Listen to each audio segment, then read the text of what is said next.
you were gone for a while, then you came back, and the funny thing is you came back and disappeared again. Disappeared again. So let's talk about the second disappearing act. It goes back to the same thing. You know, I was really struggling with. You know, I'll be on fire again. Like, okay, I'm ready to do it. You know, I'm gonna start recording, and you know, and then when I'm alone, that's when it hits with like, you know, like when you know so much knowledge, that comes into play with everything that you look at and what you're doing. You're like, dang, you know, okay, this is worth it. So, but like, so it was I was battling, you know, with I it. feel you, because right now we're together. And right now it's like, hey, like I know I could hype you up and I could get hyped up. Let's go do that flat, right? Yeah. But then we go back to our regular lives. You know, we walk away and we're like, damn, we went. Capone took me out. We went partied. Yeah. We did this and that, and then all of a sudden in real life, here's my kids. Here's the family. Yep. What are you doing? You know what I'm saying? Yeah. And exactly, we all live in man. that. We all live We all in that do, life. man. You know, Yeah. we have that ups. And then but the thing is, key is balance. Okay, I'm gonna go a little up, but I'm gonna also have to tone it, and you have to figure that balance. You know. Yeah. Once you find it, yeah. And that happens to a lot of just regular people in life, man. They see from the G life, they're a gangster, and then they see the ups and downs, and then they get the bad life, drugs, smoke a little drugs, do a little drugs. They do a little too much, and they lost their lives. It's all about staying consistent. And watch. Yeah. Don't go too much over everything. Don't go overboard. Yeah. Don't go crazy. Definitely, yeah. You know what I'm saying? Yeah. So, yeah, man, shoot. So, yeah, we talked about that. Now we got Tweety back in the building. Let's just talk about different subjects now and just hip-hop in general, bro. So, let me see a couple questions I could think of. So, first of all, you're from India. I talked to this guy once or twice, not really too much, FatGuapo, and I was talking about India, and I was talking to you, and I was like, yeah, there's some manager out there. He manages Little Weirdo, Little Maru, all these new upcoming artists. And I like, you heard of that Little Tweety? And then Little Tweety gave me an answer like, what? I was like, he's still kicking with us? Yeah. So tell him who you know, who's FatGuapo, and I know he manages Little Weirdo, Little Model, but that's crazy how we have so much influence over so many people that like now who are big managers of the new kids right you know? now.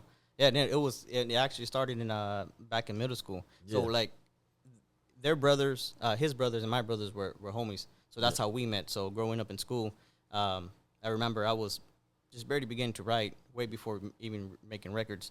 He used to write also too, and he was like, man, I just want to rap and everything. So he was like, but I don't know how to rap. I said, well, you write good lyrics, so maybe you can just write lyrics and you know, be a ghostwriter or something. You can sell. So he took that.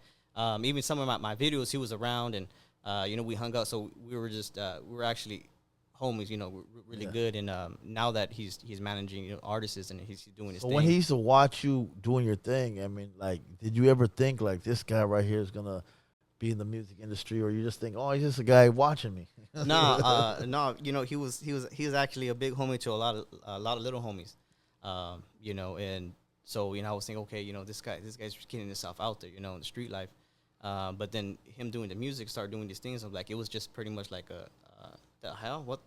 You're doing this now, you know? So, but yeah, no, we go way back. And he probably looked up to you like, damn, Little Tweety doing it big. Like, yeah, damn. he did. I mean, he was always supportive and everything. So That's what's up, man. That was good. Yeah, that's something cool about this guy. I don't really know him, but I chopped it up with him, and I was like, you know, some of these new cats, I really don't like them. They act like they're too good or something. Like, fool, you haven't even seen life yet. But this guy's talking to me with respect. I was like, I wonder how he got his glitch out. Like, he knows what he's doing, and he's dealing with these little kids. Because it's hard to deal with these little guys right now. They're all over the place, right? But he's dealing with them, and he's talking to me like a man. So I'm like, okay, this guy is real. And, and then cool. Next thing you know, I find out Little Tweety, he's rolling. You're at the video shoots. He was at the video shoots, sitting watching. Yeah, he was just watching. He didn't want to be in it. He was like, nah, I'll just hold the bag right here and, you know, follow you guys. Yeah, that's what's up, man. Hey, shots out. That's crazy. What video was that? Where he was at? That was actually Back Down. Back down. Damn, that's crazy. Okay, let's talk about more issues about what about this guy, another young guy. He wasn't actually as young as you, but he was, you know, gang banging on the streets. He's out of state. Travieso, Parkside. Have you heard of that guy? Yeah, I actually did.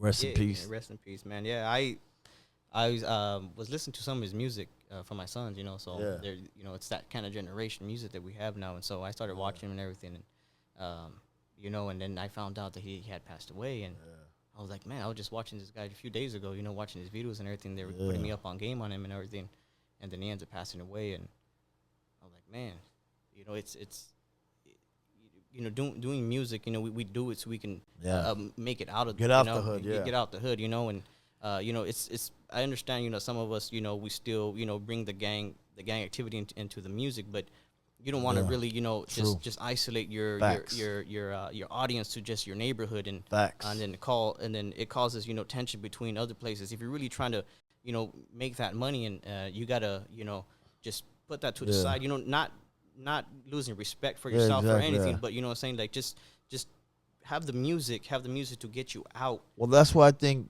this is no disrespect to him, because he's a legend. I like that rapper. I like him, but I mean, when we grew up in the 90s, we lived a real crazy street life. So when we got music, we actually looked at this is the way out. Yeah. So we might have been still looking like gangsters, dressing like gangsters, and still down for our shit. But we wouldn't go on our raps and represent our hoods and say, F your hood, this hood. Yeah. Like, I was totally against all that, right? Whether he did that or not. But, like, I see, and I'm not talking about him in general. All these new rappers, they're just, like, talking about their block, this and that block. This and, yo, F this block, that's block. I'm like, bro, that shit should remain silent.